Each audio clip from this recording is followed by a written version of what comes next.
रात की चादर पूरे गांव पर उतर चुकी थी। आसमान में एक फीकी चांदनी फैली थी, लेकिन उस चांदनी में भी डर की सिहरन छुपी थी। गांव एकदम शांत था, ना कोई आवाज, ना कोई हलचल। गांव की एक तंग गली में एक परछाई उभरी, धीरे धीरे चलती, बिना सिर के। उसका शरीर लहूलुहान था, कपड़े पुराने और गर्दन से मांस के लोथड़े झूल रहे थे। वो एक एक घर में घुसता और चीखें गूंजती। एक घर में उसने एक आदमी का सिर धड़ से अलग कर दिया। दूसरे घर से वो एक आदमी को जिंदा घसीटता हुआ बाहर ले गया और फिर गांव में वही सन्नाटा। सुबह की पहली किरण के साथ गांव में हाहाकार मच गया। लोग इकट्ठा हुए, एक लाश मिली बिना सिर के। लोग भागते हुए गांव के सबसे समझदार और बहादुर इंसान रेस्टार के पास पहुंचे। सब कांपते हुए बोले, रात को एक सरकटा आदमी आया, लोगों को मार रहा है। रेस्टार की आंखों में गंभीरता उतर आई। उसने सबको देखा और कहा, आज रात मैं खुद निगरानी करूंगा, जो भी सच है सामने लाऊंगा। रात फिर आई। चांद की रोशनी में हर परछाई डरावनी लग रही थी। गांव पर मौत मंडरा रही थी। रेस्टार एक सूखे पेड़ के पीछे छुपकर सब देख रहा था। अचानक हवा में सिसकियां और डरावनी फुसफुसाहटें गूंजी और तभी वो फिर आया, वही सरकटा। वो सीधे एक घर में घुसा,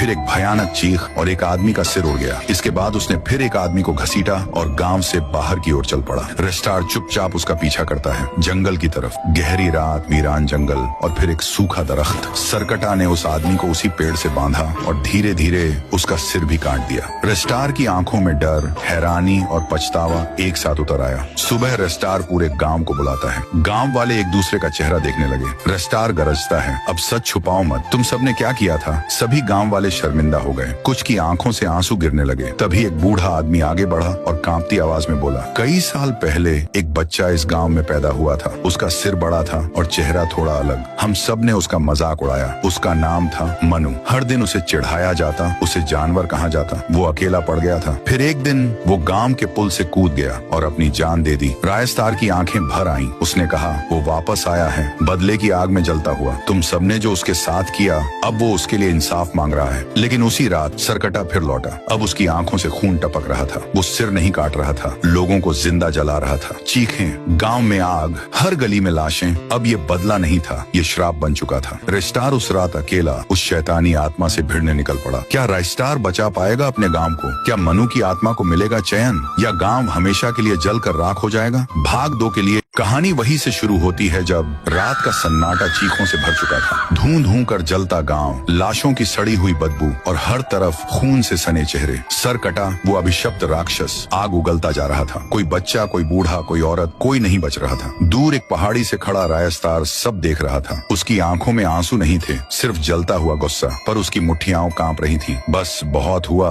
अब और नहीं। रेस्टार तेजी से गांव की ओर भागता है, लेकिन जब वह वहां पहुंचता है, सब खत्म हो चुका था। हर ओर राख और कुछ जिंदा बचे लोग जो घुटनों के बल गिरकर रो रहे थे। रेस्टार, हमें माफ कर दो, हमसे बहुत बड़ी गलती हो गई, अब बस हमें बचा लो। अगली सुबह मौत के जंगल में रेस्टार अकेले उसी जंगल में पहुंचता है जहां सरकटा का बसेरा था। जैसे ही उसने पहला कदम जंगल में रखा, कहीं से अजीब सी गूंजती हुई आवाज आई, क्यों आया है? तेरी मौत तेरे सामने खड़ी है, लौट जा। पर रेस्टार नहीं रुका। वो सीधा उस शापित पेड़ के नीचे गया जहां सरकटा की आत्मा बसती थी। उसने गरज कर कहा, गांव वालों से गलती हुई है, पर अब और बर्बादी मत कर। उन्हें अपनी गलती का पछतावा है, रुक जा। एक पल की खामोशी और फिर आसमान से एक जलता हुआ अग्निबाण रेस्टार की ओर बढ़ता है। वो बाल बाल बचता है और एक पुराने पेड़ की ओट में छिप जाता है। जंगल फिर शांत हो जाता है, लेकिन तभी रेस्टार दूर से एक परछाई देखता है। वो सरकटा नहीं था, वो कुछ और था। रेस्टार के रोंगटे खड़े हो जाते हैं और वो जंगल से बाहर चला जाता है। रात गहराई, गांव अब वीरान था, हर कोने में बस राख और खामोशी।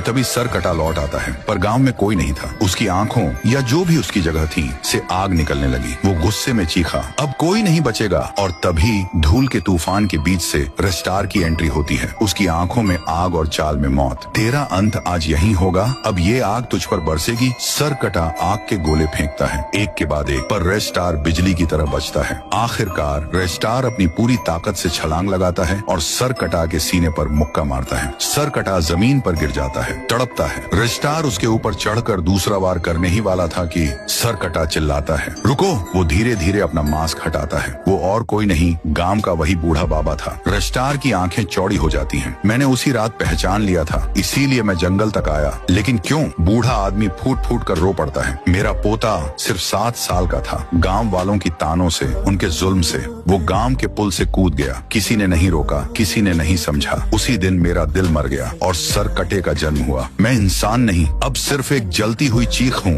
राजस्थान की आंखों से आंसू बह रहे थे। उसने बुजुर्ग को गले लगाया पर वो सिर्फ धुआं बनकर बिखर गया।